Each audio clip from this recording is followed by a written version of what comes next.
This week on Convincing Idiots, you've come to the right place for pop culture because this week we're talking about the Vince McMahon documentary. Was it good? The good, the bad, the ugly? We discuss all of it.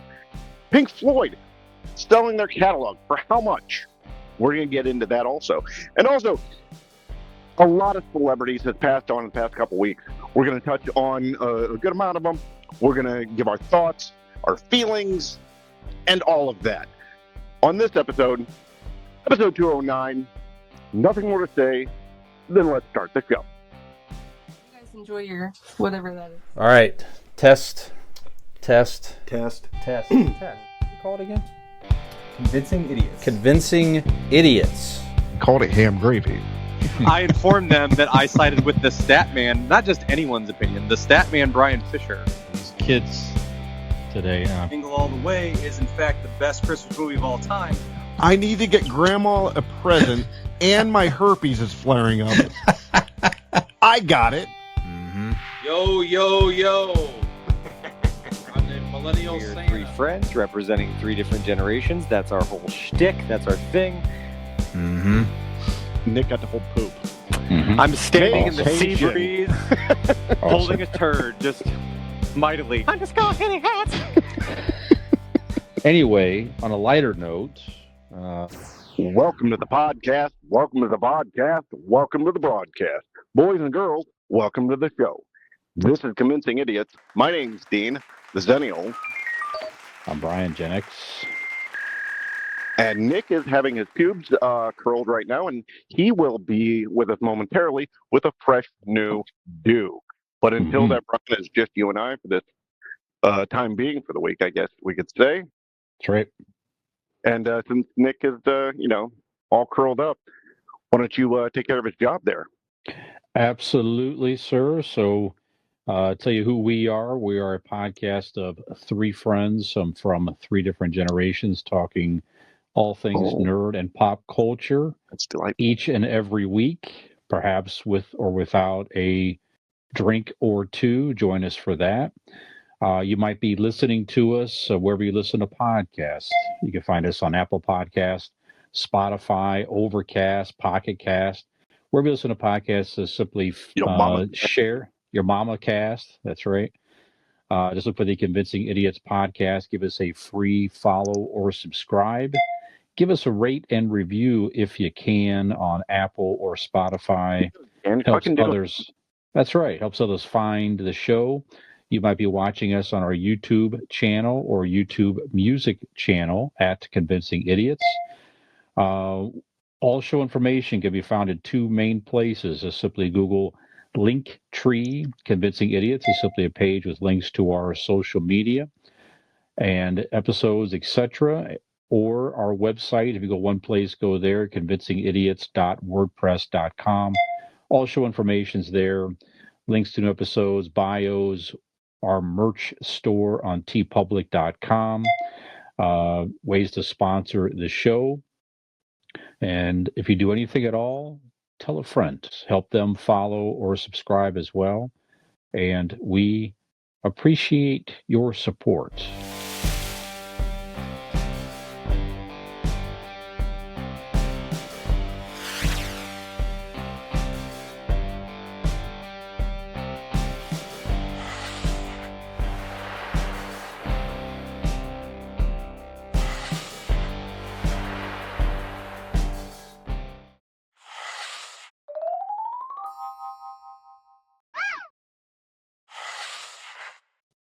Yeah, well said. That's right. So before we get into what's new, Dean, so what you have? We were just talking about it off camera here. What are you enjoying this evening, Dude, sir? this is a New Belgium beer. Voodoo Ranger. Atomic Pumpkin. Spicy. So it is it's a pumpkin ale that it's got the peppers in it or something. It's really fucking good. Okay. You know what? I think I've had it on draft somewhere. That's where it sounded familiar to me. Really good. Yeah. I was expecting a little bit because sometimes you have those spicy beers that just are a little much. Mhm. This is very drinkable, so it's got just enough spice and also light, very drinkable. Okay. Very good. I What have about you? What a you drinking? I have them up to the camera as well. I have a Sam Adams Jacko. So this is Can never go wrong. their pumpkin ale. So Sam Adams, as you know, has a very good fall variety pack. So it has a few of the Jackos. It has a few of the flannels. Is it? Flannel's good. Yes. Yeah, So I the really enjoy that. Dunkel, like a red Dunkel or something like that. Yep. Very smooth and drinkable. A few of their Oktoberfest and just the regular Boston Lager. So Between you and me, I don't think I've ever had a Sam Adams I didn't like. yeah, I tell you, it's really over the years, it's become a definite go-to. Even the variety packs. They said they have a very good holiday one as well that'll be coming out sooner than we may like. But yeah, we went to we visited the brewery when we were in Boston. I hope you can hear that asshole they're driving by. We'll move on. We did as well. We were there for St. Patrick's Day. It was a fun tour. It's a cool place. Yeah, it's a good time.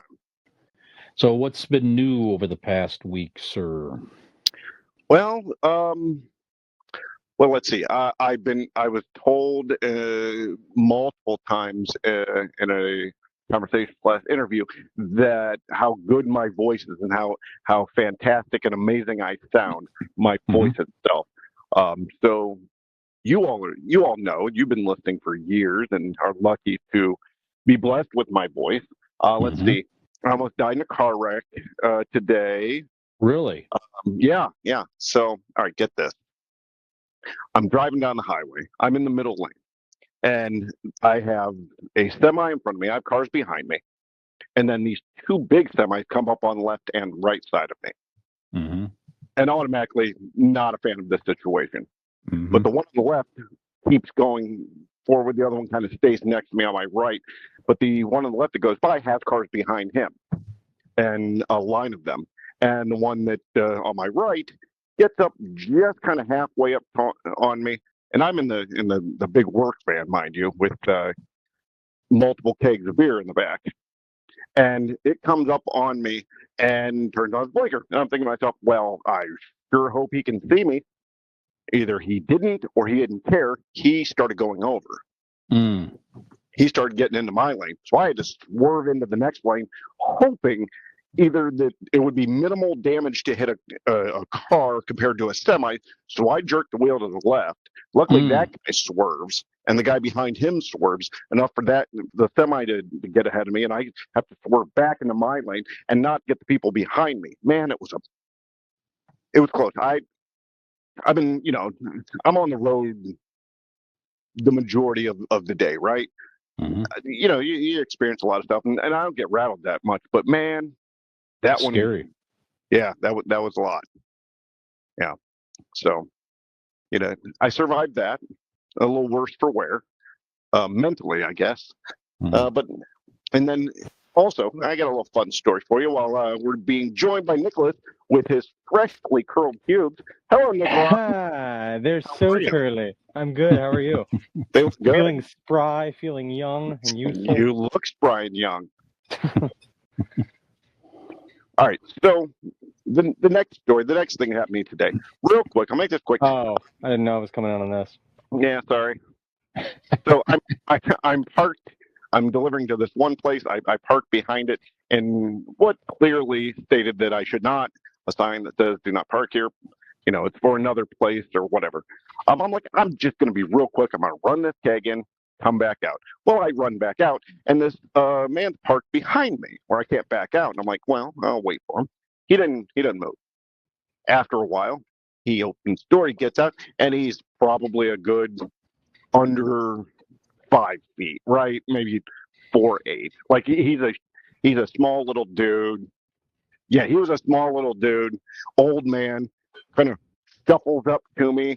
He's coming towards the driver's side window. I'm like, all right, well, here we go. I roll down the window. He goes, got a little European accent. I can't remember or didn't realize where he was from. He's like, what do you do? You're not parked here. He goes, what do you do? Wow, racially insensitive impression. Great. This is what he sounded like. It's more racist if I'm on the money. So what do you do here? I said, I'm leaving. What about you? He goes, you park here. Why do you're not supposed to park here? You see the sign? I said, oh, I didn't know if that sign was for this building or that building. I apologize. My bad. I'll leave right now. He goes, well, what do? You see the sign? I should have you towed. I said, no, I'm going to leave. You're fine. He goes, no, did you see the sign? You see the sign? You look at the sign. I said, you know what? I'll double check next time. I appreciate the concern, but I'm going to go now. The concern.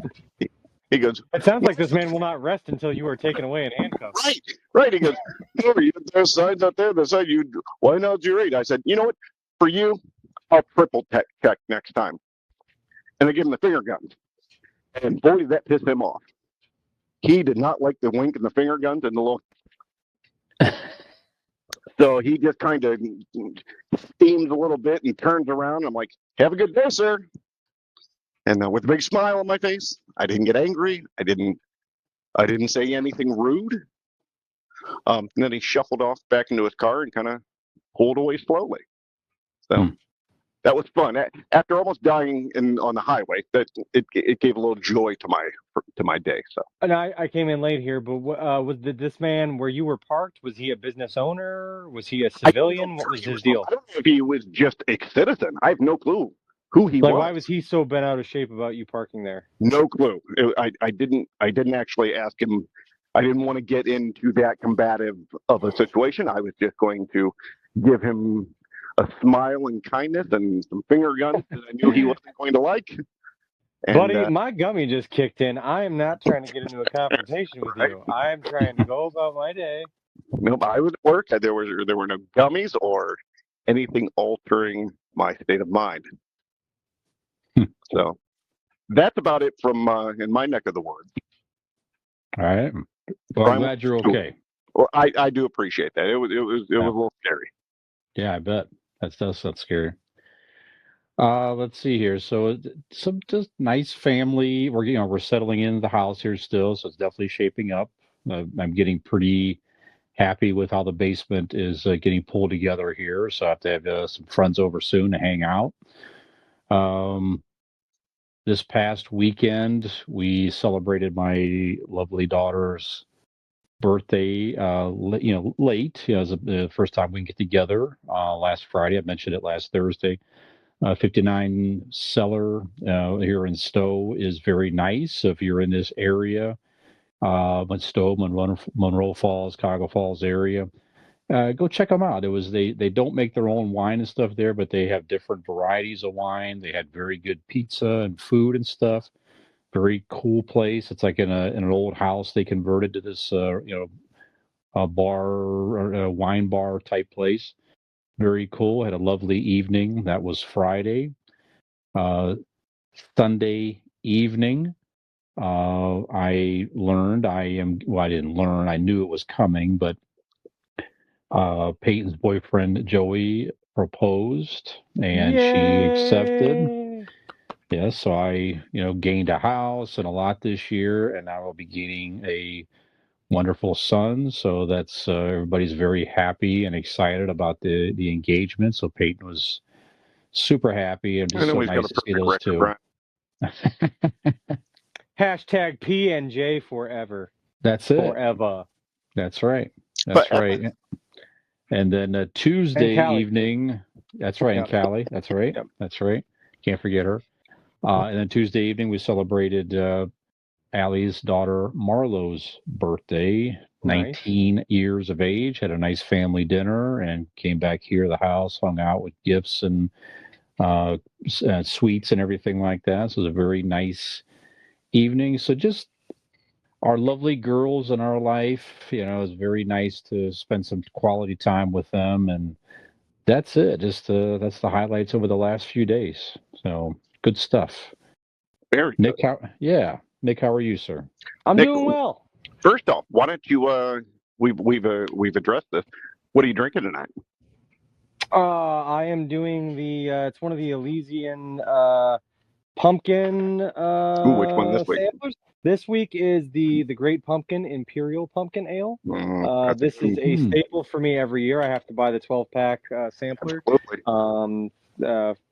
3 different I'm sorry, 3 bottles of 4 incredible different beers. So if you're a fan of craft beer and you like the autumn beers, the fall beers, and pumpkin flavored things, the Elysian fall or Halloween sampler, whatever they call it, is for you. It's for all of us. I also been hitting up the Discount Drug Mart down the street from where I work, and I've been making my own 4-packs. I'm going pumpkin crazy. It's like my 5th or 6th different pumpkin beer that I have hit up so far this season. So I'm having a good time. Have you guys had the local brewery? Well, local as in Cleveland, but Masthead's Haunted Hayride? No. That's a good one. I had it last year. I haven't had it this year. Mm-hmm. Yeah, very good. They've got 4-packs of it at the Drug Mart. So but no, it's everything's going well here. Nothing too crazy this week, I don't think. We had our fantasy hockey draft in which I was able to recruit Robin in playing in this year as well. It's funny. One love of my life ended up drafting the other love of my life. So Robin got the 2nd overall pick and was able to land my sweet, sweet man, Austin Matthews. And I drafted her favorite Maple Leaf. So maybe there's a trade in the works, maybe somewhere down the road, but we'll see. But we had a lot of fun. For each other. What's that? It's a reason to root for each other. That's right, absolutely, yeah. So, but no, we had a lot of fun. It was fun sitting at the in the war room, which was the kitchen, at the draft table, and kind of going over strategies and writing down our picks and kind of keeping tabs on what we needed and what positions we were looking for and stuff. So, looking forward to it. Always brings a big smile to my face this time of year when hockey season's ramping up and fantasy hockey drafts are happening and all that stuff. So. But yeah, it was a good weekend. Hung out with some buddies, played some hockey, all that stuff. So good times. So we are decorated for Halloween. I am late joining you because I was busy inflating a lot of balloons. My oldest, Lane, will be 13 years old tomorrow. So we're planning to do. I don't know if you guys have seen where people they'll put streamers along the in front of like a doorway, and then like on the borders, and then they'll stuff the streamers with balloons, and then when they open the door, all the balloons like flood out. When they open the door up. So we're planning on doing that tomorrow morning and waking them up that way. So well, that's fun. Yeah. So if you talk to him sometime this evening before tomorrow morning, this is a secret. Don't say anything to him. Sure. Yeah. Mum's the word. Yeah. You have a teenager. I know. Yeah. Yeah. Pretty wild. Right. Man. Who'd have thought? Very good. Yeah. I know, right?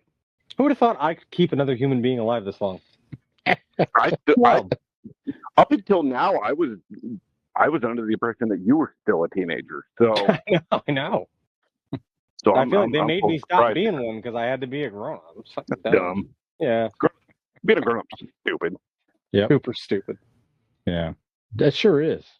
Yeah. All this responsibility. When you don't have to be the one that's the adult in the relationship, she's just like, go downstairs and blow up balloons. And I'm like, okay, it has its perks. Mm-hmm. I mean, it's not the first time you've been ordered to go downstairs and blow something. So That's true. Feel quite at home with tasks of this nature. Anyone needs me, I'll be in the basement blowing. Yeah, hard. 13 balloons in 13 seconds, ladies and gentlemen. Right. It's pretty good. Because I used to do that on Saturday in my fucking 20s. Yeah, but that's it for me.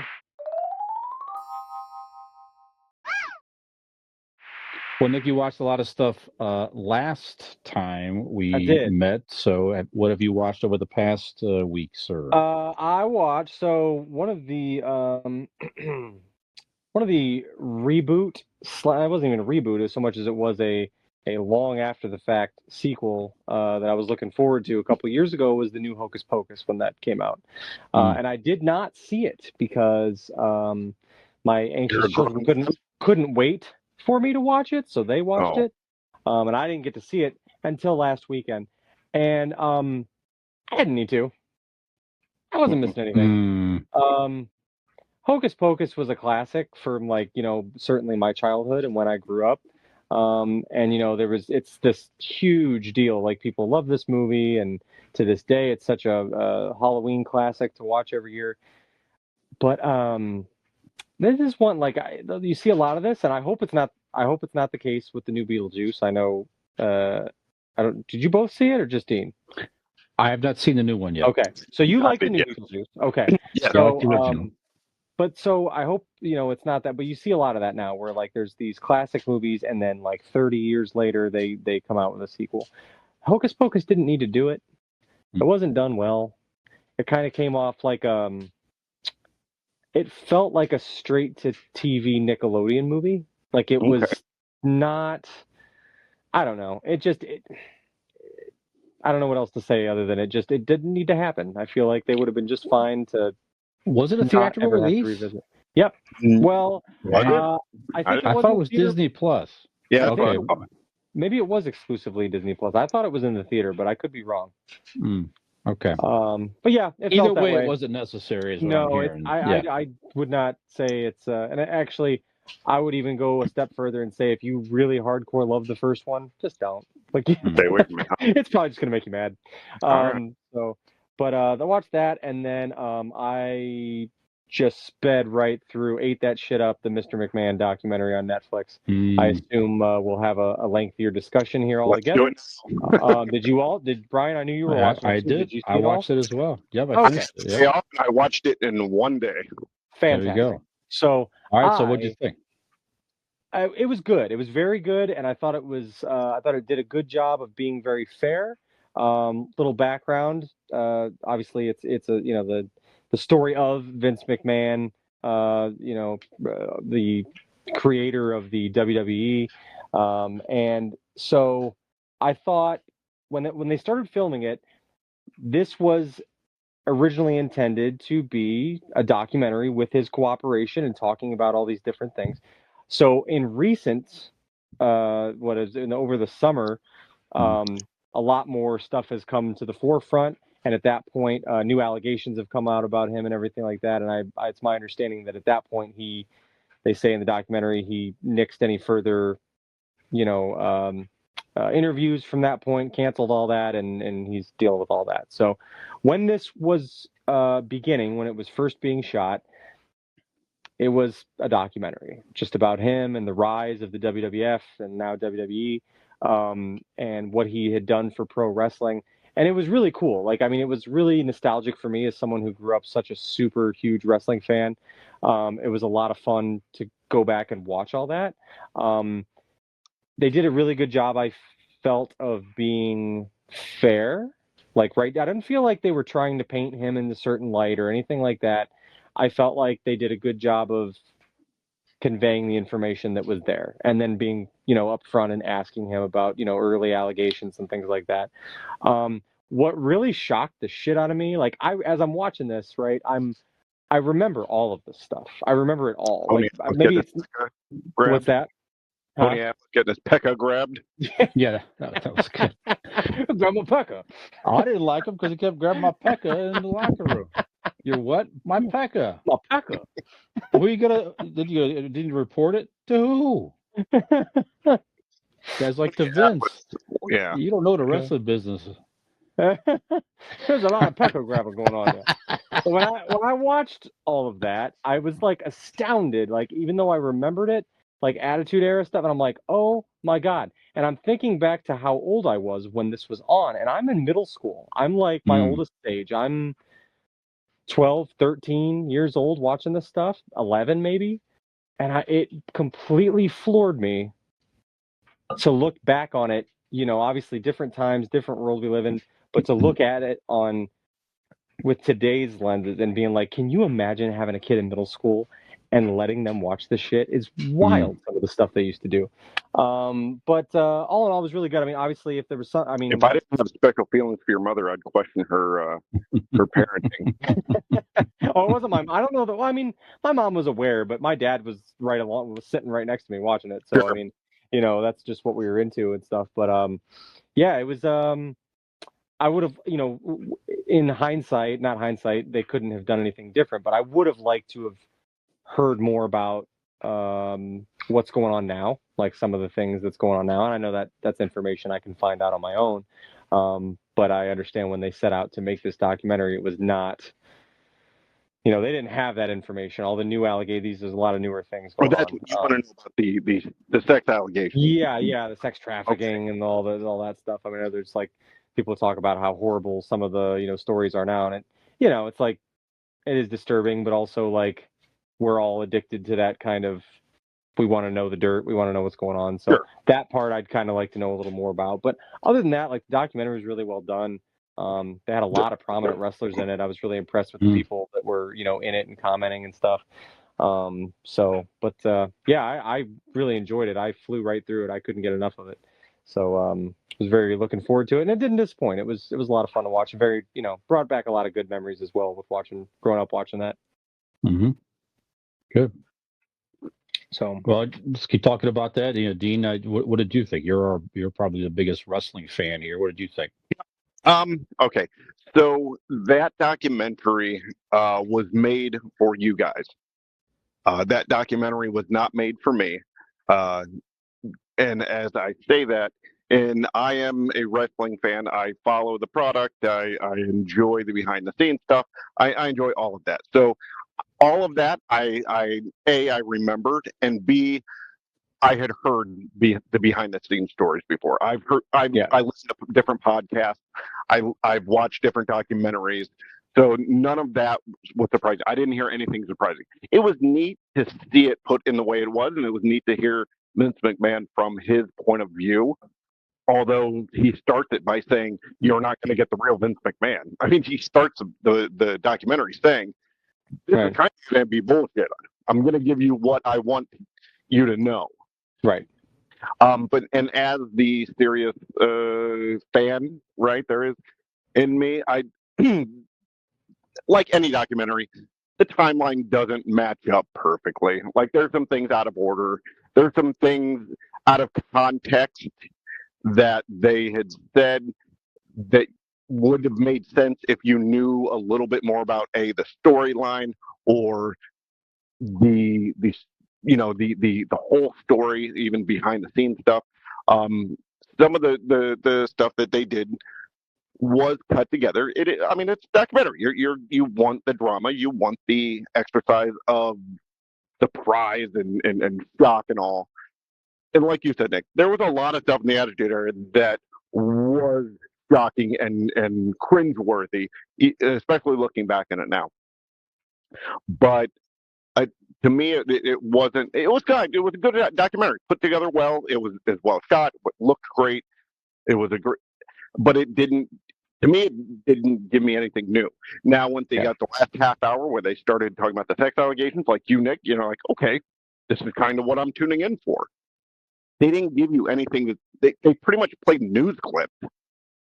You know what I mean? They didn't really let people talk on it. Yeah. And I know Vince McMahon was upset, and he is upset. I've heard that he's going to try to do a documentary on his own, kind of a rebuttal. I don't know what you were going to rebut. Like I was going to say, there wasn't really anything. I don't feel like. Well, they showed. What was it? Pritchard was talking at the end about when they reconvened some of the more recent interviews, and he was upset because he goes, basically he felt like he was made to look bad, and he goes, you're not showing the side of Vince, and that's what I'm like. I didn't think so. I think I can at least say on that. Everything Bruce Pritchard had said in his own podcast, Something to Wrestle With. He always states that Vince McMahon does have a soft side. He brings up stories about like random employees that he knew that were sick or in dire straits of money that Vince secretly, that he's saying, that he saw secretly, that Vince never came out and said. He took care of people like that.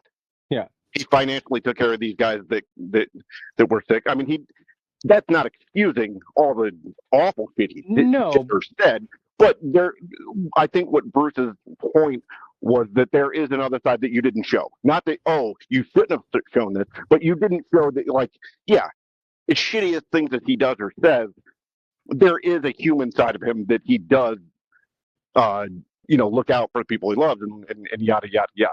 Yeah.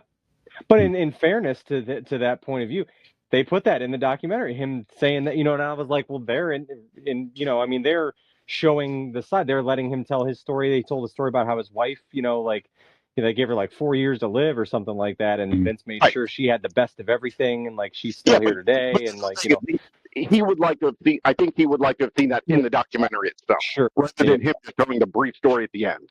Right, yeah.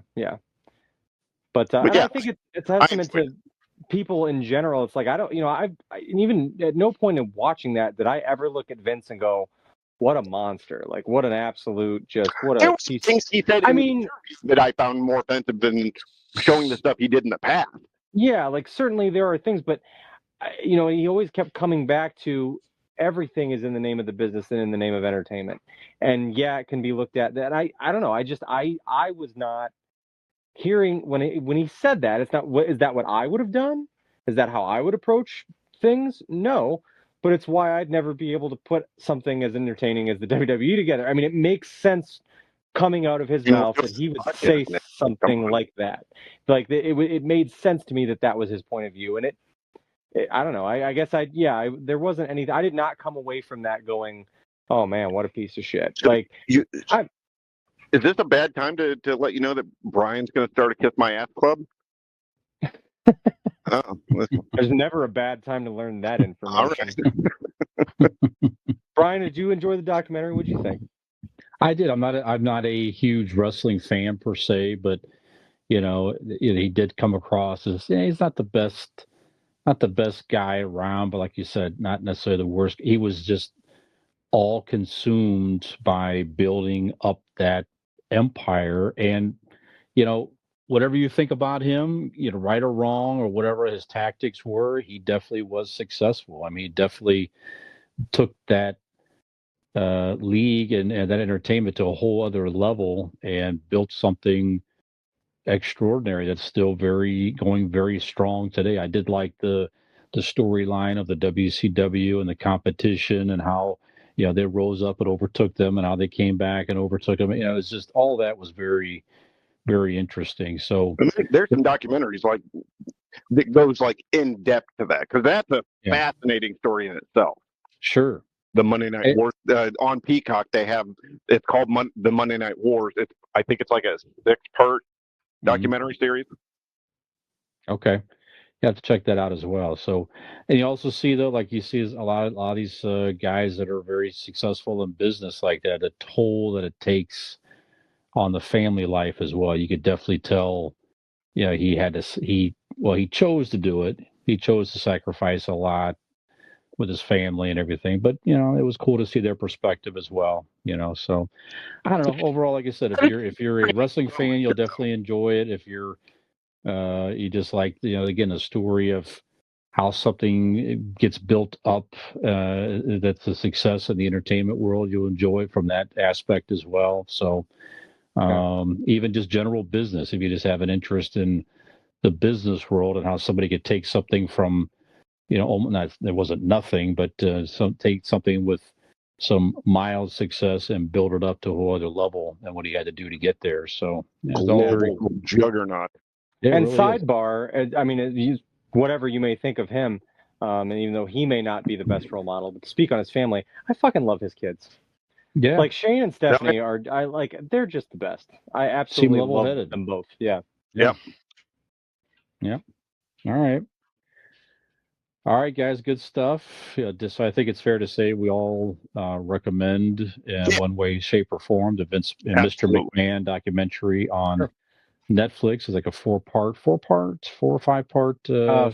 4. Yeah, 4. It's a few hours anyway. So yeah, definitely work through that. 6. Maybe it was 6. It was 6. 6 episodes. Yeah. Okay. Yeah, but definitely check that out. Yeah, check that out. All right, guys, we're going to take a break and we're going to come back with some pop culture headlines and get into our Ask an Idiot segment. And we're going to bring that to you after the break. Gen X Brian here from the Convincing Idiots podcast. If you're enjoying our show, tell a friend. And if you're not, well, tell 2 enemies.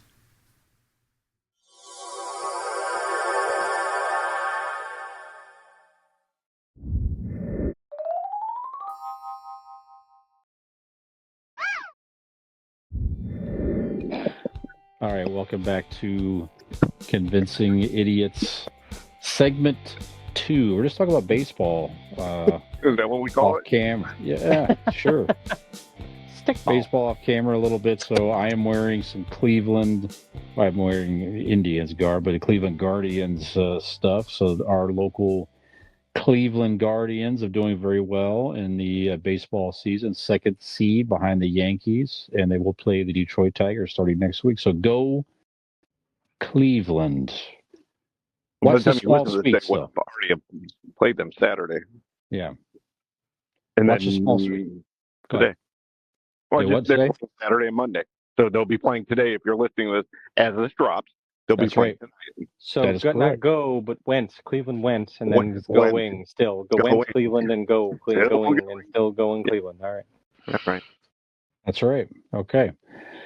Well, gentlemen, if you are are you SpongeBob fans, guys? Yeah. Yeah. Dean, Nick. I would It not was call well myself. before my time. Yeah. It was what? It was well before my time, but I had like Autumn was a fan when she was little.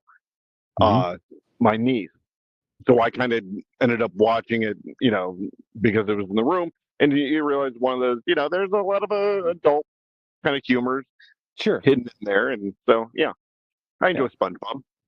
Good. Nick. Yeah, I as well do. Like what Dean said, I wouldn't necessarily call myself a fan, but I enjoyed it. Like it's funny, in an offbeat way. I enjoy it. Yeah. Okay.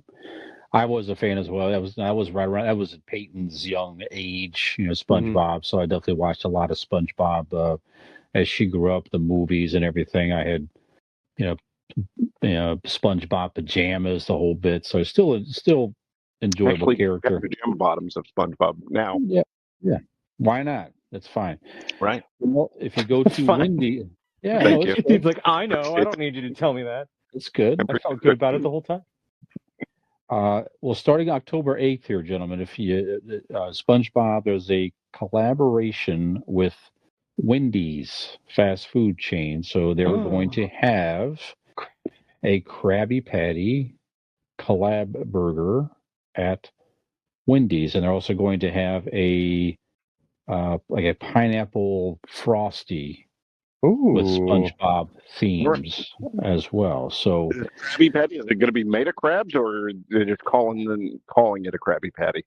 it's a Krabby Patty. It's going to be it's a Wendy's version of it. It's going to be a quarter pound of Wendy's beef, 2 slices of American cheese, lettuce, tomato, pickle, onion, and a top secret Krabby collab sauce served on a toasted bun. And the pineapple under the sea frosty. It's a vanilla frosty base swirled with a pineapple mango puree. I'm intrigued. I am as well. I'm not one to stray away from the traditional chocolate frosty, but I might be willing to for this. Pineapple's good for me. I'll do that. Well, if we sounds like a regular burger, though. Yeah. Burger sounds like a regular ass burger. Different kind of sauce. Who knows? Yeah. But it's good marketing and it's certainly good promotion and everything like that. So yeah, if any of us go, we'll have to talk about it here on the show. Yeah. So. Well, we went to the new Good Burger came out, and Arby's had a thing where they had the Good Burger and the Good Shake and the Good Fry combo at Arby's, and that was fantastic. But it was it was a Wagyu burger, but it was like everything else on it was just it was regular burger. There was nothing special about it, but it was very good. Okay. Well, we'll check out the Krabby Patty, perhaps.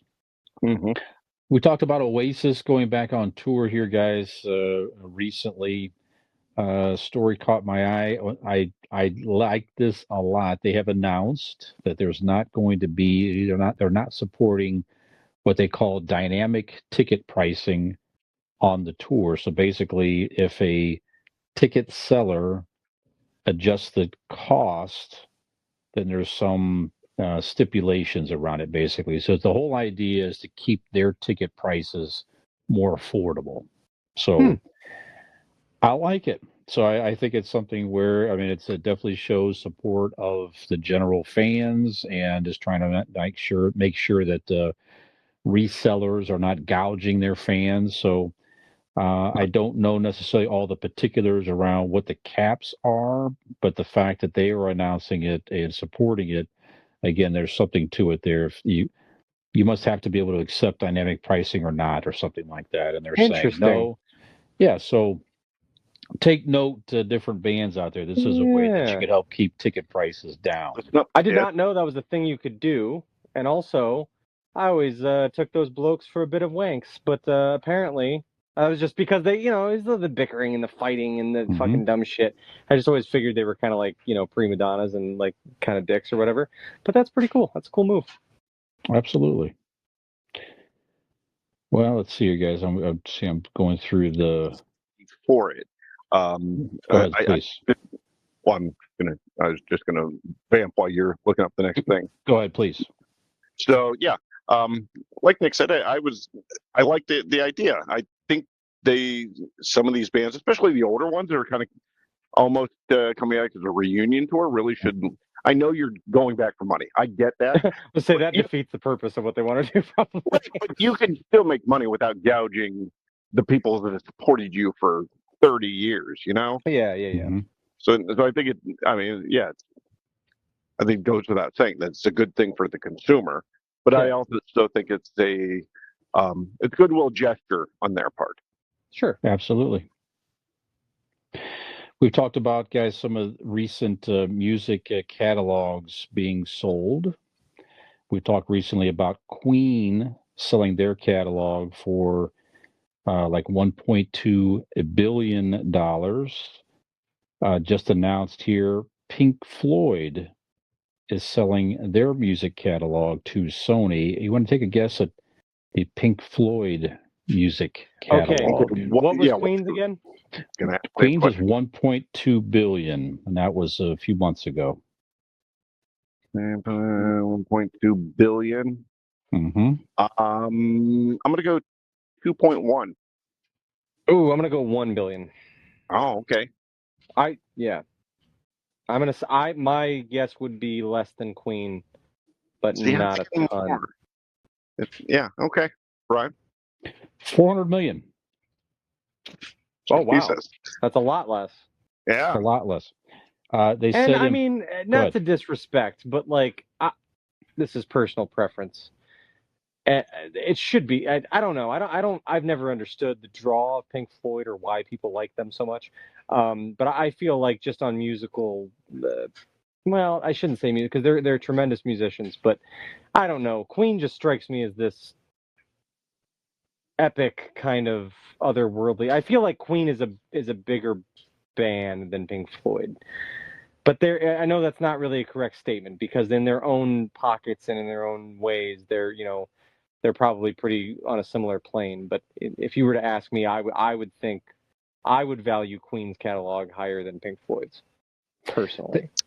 Yes, I would agree with that. And they said too that some of the impacts of the price were include. David Gilmour has said some pretty, anti-Semitic commentary and different things, and he was very combative and so there were some impacts in interest, I think, and also, companies that wanted to, have an affiliation with some of the stuff he's been talking about. Like he sort of has said that Russia, in so many words, had a right to march into Ukraine. So there's just a lot of different commentary that's not very popular. With many, if you will. So, and if you can't rap like Kanye, there's really no coming back from things like that. Yeah, that's right, exactly. And plus, he wasn't interested, I think, in negotiating too much either. He just wanted to get out of it, to get it sold, and move on. So didn't sound like there was tons of negotiations there necessarily. And by the way, as a sidebar there, I noticed that we'll buy you a lot of copies of Mein Kampf. Yes, sure will. Yes, it certainly will. Pretty impressive memorabilia as well. Yeah, some nice boots. Maybe a fucking picture. I don't know. Well, sidebar, I just looking at all these music catalogs that sold recently. Of course, Queen was 1.2. This happened last summer. I missed it completely. the most expensive music catalog that sold recently. This was last June Tiny Tim. for $1.27 billion.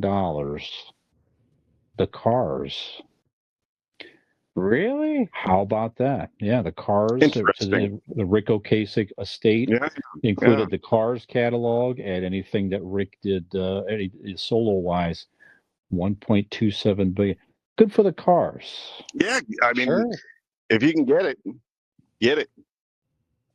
Somebody offers us $50 for the podcast. We're fucking off the air. You could have given me about 50 guesses of whose music catalog. Never would have guessed the Cars. They would not have been in it. Nope. Never would have crossed my mind. Not that it's bad music. No disrespect. I love the Cars. It made me steer towards that, and I still wouldn't have got it. Yeah. So there you go. Well, see that, ladies and gentlemen? Almost gets in a car accident. He still has car humor. See? That's the dedication you get on the Convincing Idiots podcast, ladies and gentlemen. I don't mind Dean coming here and wasting all my time. That's right. Cheers.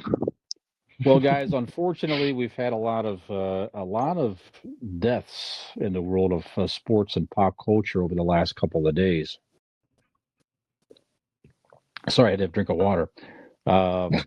So many Pour one to out. talk about. I had to get a drink. Yeah. So we had, let's see here, recently, John Amos. So he's he was the father in Uncle the Jesse sitcom. No. Go ahead. Uncle Jesse, notably from Full House. No. I think you're thinking John Stamos. Is alive and well. This is John Amos. Yeah. Okay. Right. He was the father. So I'm very good. He's going to be very surprised to hear that. Yeah, he was the father of Good Times. It was a sitcom back in the 70s. He was also the father in Coming to America. He was the Whack Donald's father, if you remember that movie. Solid actor. He passed away recently at age 84. Any thoughts on Mr. Amos? Jesse and the Rippers will never be the same. That's it. Nick, it's John Amos is still alive. John Amos is unfortunately passed. I'm sorry, I don't laugh. Easy to mix up. Yes. Yes, the hair is very similar. Yeah, it's again very sad, but what a great career, what a great life. We should all be so lucky. He's in some of the most iconic TV shows and movies, and not a whole lot more to say. I mean, rest in peace, I guess, right? I mean, well, no, you want to say the shit. And also, rest in peace, I guess, right? Yeah. I guess I seem like I'm pushing through it because, like Brian said, there's a lot we have to go through. Like, there's a lot of people that just passed over the past week or so. Yeah, you know what? Instead of how about this? This will get into our Ask an Idiot as well, just to kind of reflect on some of these folks. You could speak on whoever you want to. How about that? So I'll just mention, and then we'll take back to whoever you wish to reflect on, a couple of them or what have you. All very talented, certainly in their own right. I mean, whether it be sports or certainly acting, whatever. So no question there. We had Maggie Smith pass away at age 89. Most known in her roles in Harry Potter. Dame Maggie Smith. Thank you. May you please? We had the great Kristofferson, singer, actor, passed away at aged 88. And who'd have thought, right? Out of all of them, Willie Nelson is the last one of those guys standing. Yeah, of the Highwaymen. Yep. Yeah, that's Johnny crazy. Cash, Waylon Jennings, Kris Kristofferson, and now, certainly Willie Nelson still alive. Yeah. Let's see here. We had a very prominent actor on the soap opera Days of Our Lives, Drake Hodgson. I looked up. I was like, "Who is that?" So I pulled him up. I remember his face. The kid. Yeah. Because my play? sisters and my mom. You have to get the name John right. Black. Oh, no was his name. shit. Yeah. That's what I remember from Oh, man. sister used to watch that, and I'm like, oh man, He was he married to Marlena Evans for many years of my childhood. Yes. That was There you a real go. power couple in Salem. Yeah. That's Yep. exactly right. Yeah, Deidre Hall, the actress, That's was what- commenting on his death. He was age 70. Go ahead, Dean. What'd you say? Yep. Who'd have thought that was the one we were all going to touch on? What? Not me. Yeah, I know who that one is. I didn't know the name offhand, but I'm like, oh yeah, I know John Black. Yep. He was the master, if I may. He was the master of smell the fart acting. When on Friends, when Joey was on Days of Our Lives, and he talked about somebody, doing the smell the fart acting.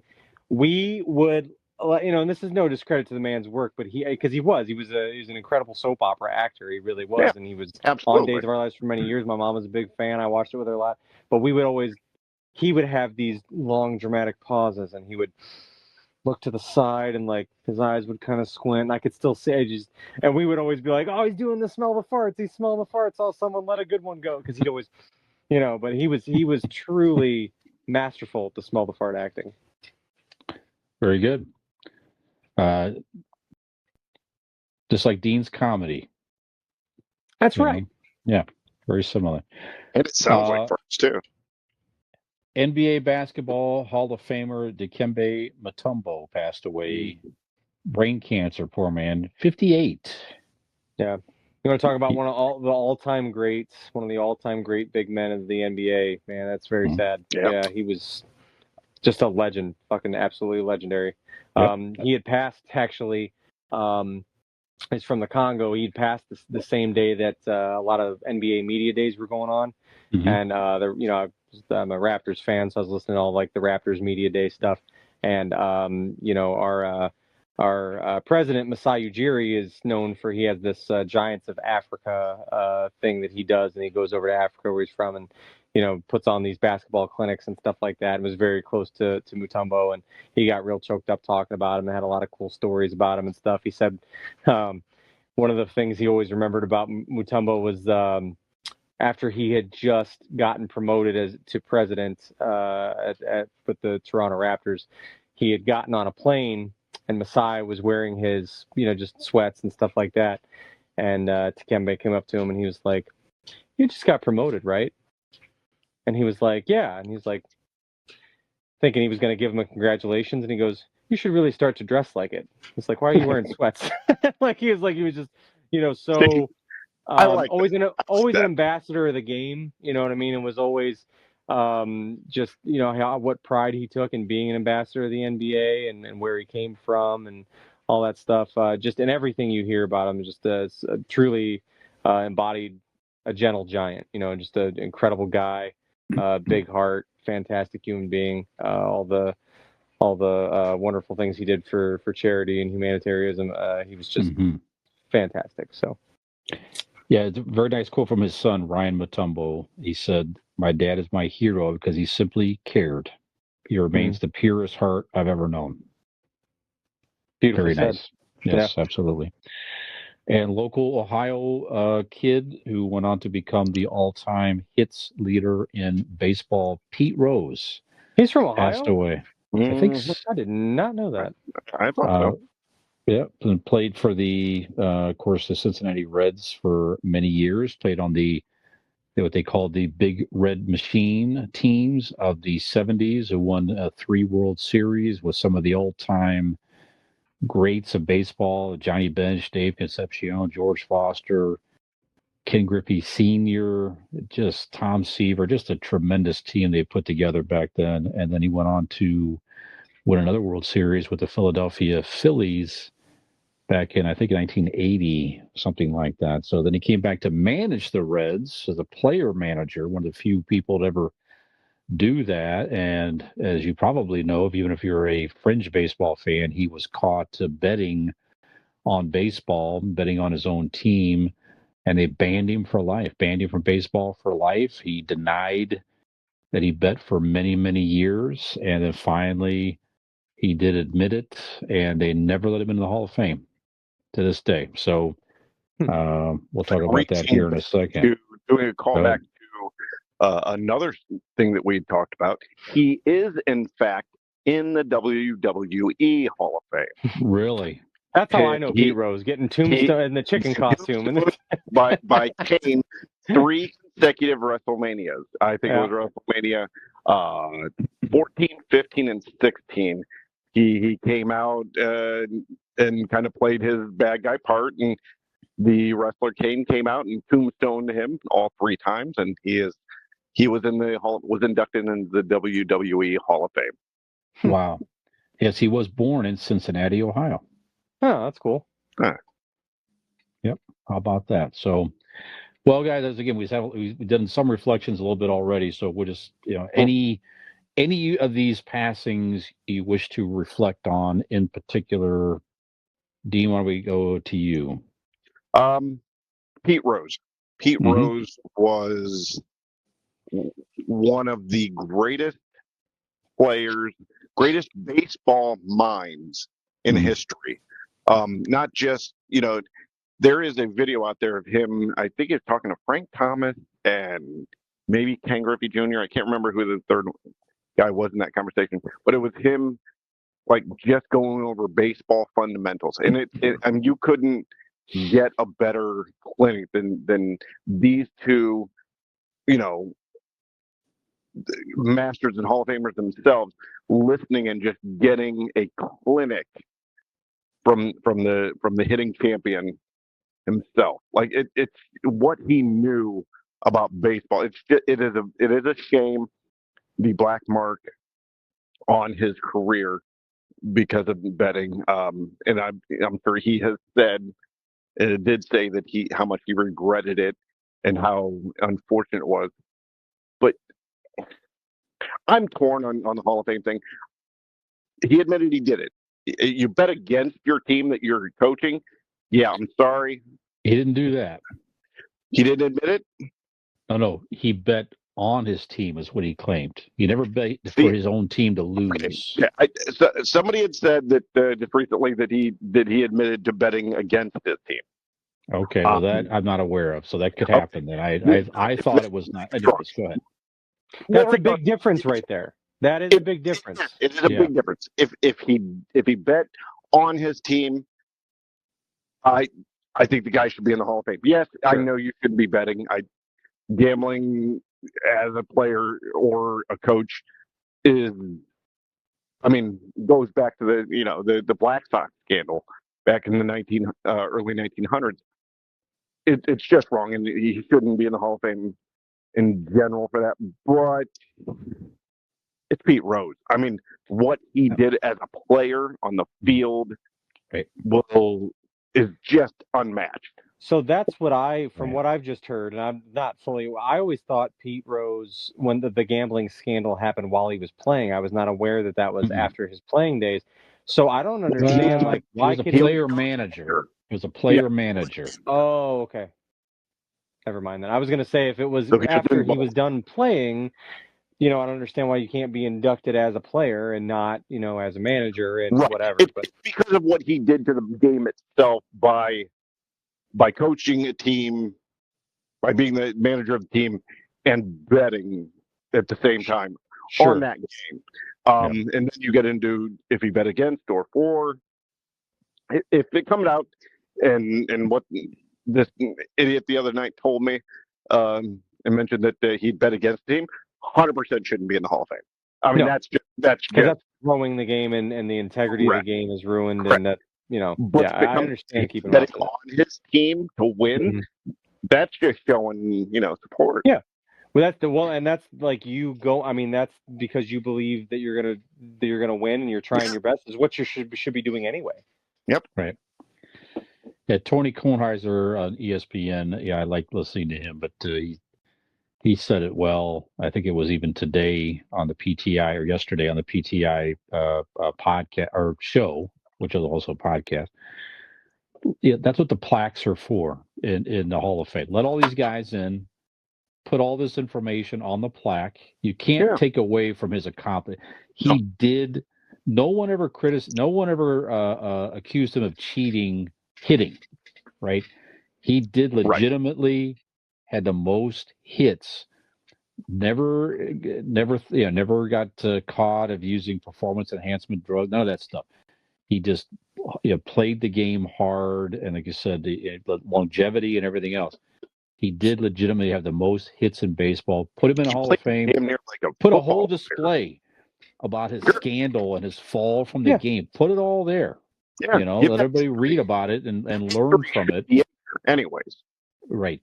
That would be like when all is said and done, Shohei Ohtani, we're currently seeing potentially the greatest baseball player that's ever fucking played the game. And like if that whole thing came out about his interpreter and stuff like that, and he was involved in that, it wouldn't matter what hand he played in anything. What he physically has done in baseball is what it is. There's no cheating that. Like how he's performed on the field speaks for itself, like you said. Look at Joe Jackson. Shoeless Joe Jackson never attended one of those meetings for the Black Sox players to get paid and to throw the game. He had what would be considered, if they had the thing then, the MVP for the series. His performance in the series. He only got it one amount of money. It was like $25,000 or whatever, and it was under his pillow when he walked into the room. And it was based on a conversation that he had with another guy. Did he know that they were taking the money? Yeah. Was that wrong? Yeah. But I think in that same vein, I think Joe Jackson should be in the Hall of Fame, same as Pete Rose. Yeah. Okay. Any other reflections? My mic gets all messed up. I apologize. That's okay. That's all right. Fix it. That's all right. Good. All right. Any other reflections on anybody we just talked about here, guys? No, I'm just real sad that Joe Jackson's dead.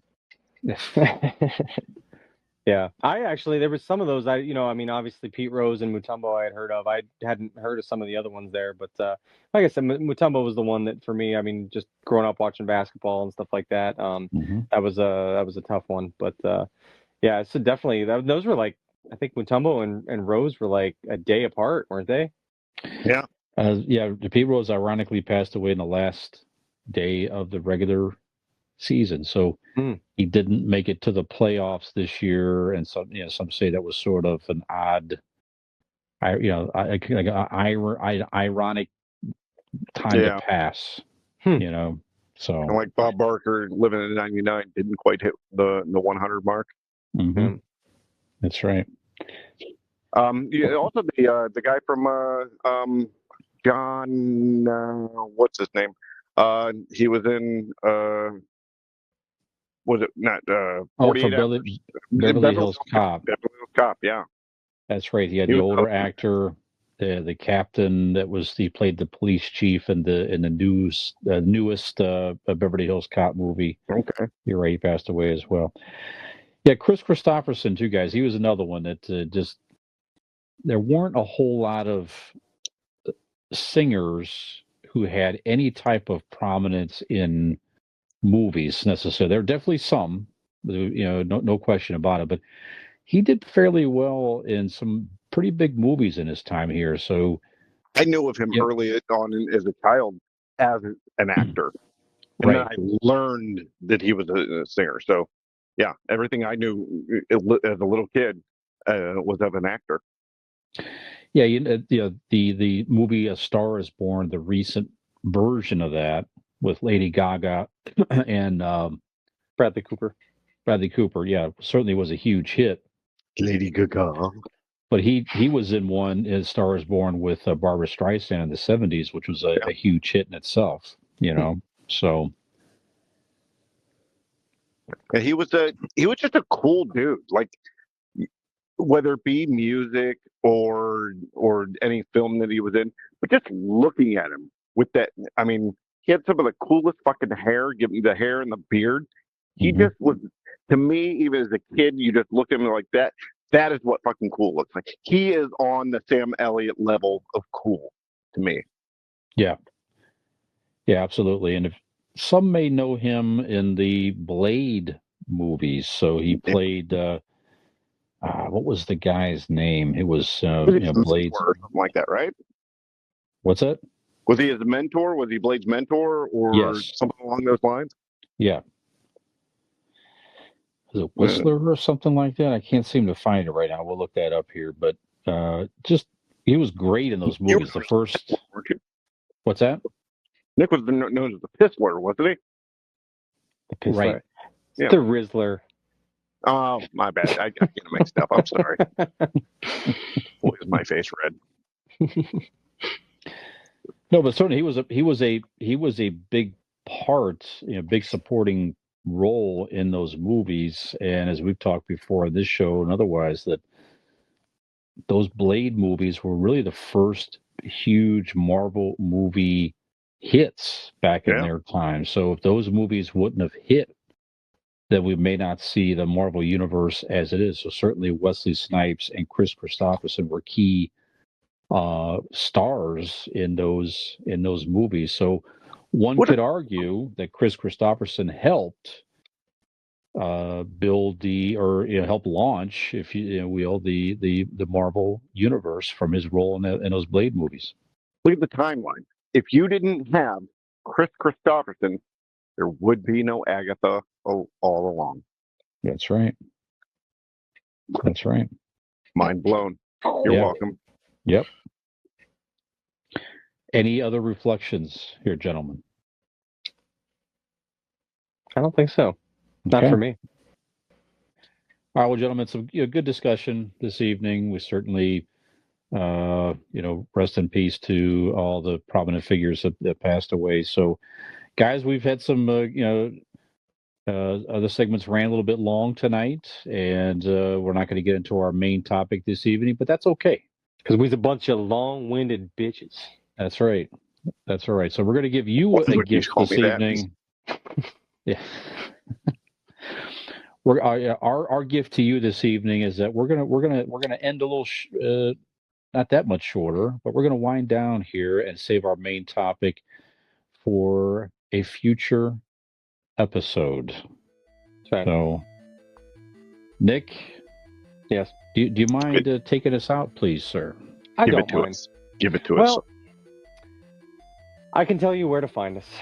We can be found on all your favorite social media accounts. You can go to Google and type in Convincing Idiots Linktree, LINKTREE, and follow each and every one of those links to all of our social media accounts. Please be sure to like, subscribe, rate, review, follow, and all that fun stuff. On that Linktree, you're also going to find a link to our merch store. That's right. You can have your hands on some very exclusive, very impressive merchandise that features us, Convincing Idiots. You can find all that information and so much more on our website, which is convincingidiots.wordpress.com. So this has been another fantastical episode of Convincing Idiots. I'm your Millennial Nick. I'm the Zennial Dean. Highwayman Gen X Brian. Have we convinced you to join us in another eternally awesome episode of Convincing Idiots? Hey, did you like that video? You know you did, and we know you did. So stop screwing around and go like that video, subscribe to our channel, and join us for some more.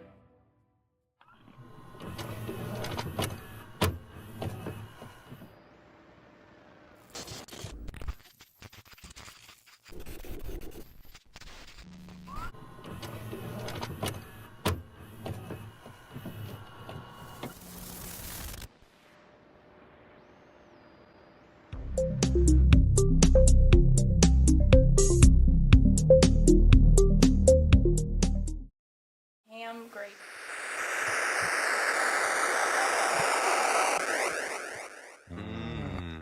This week on Convincing Idiots, you've come to the right place, ladies and gentlemen.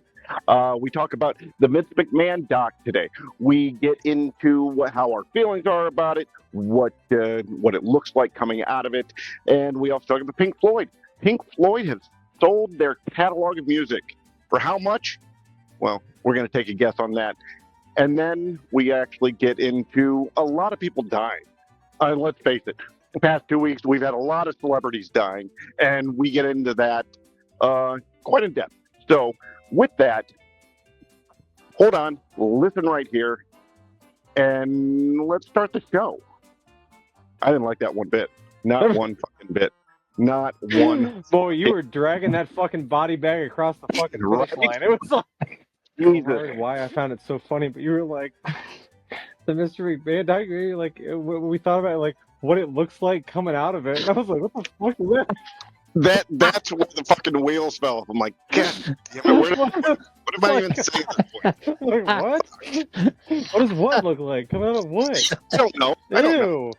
I have no fucking clue what that means. Christ.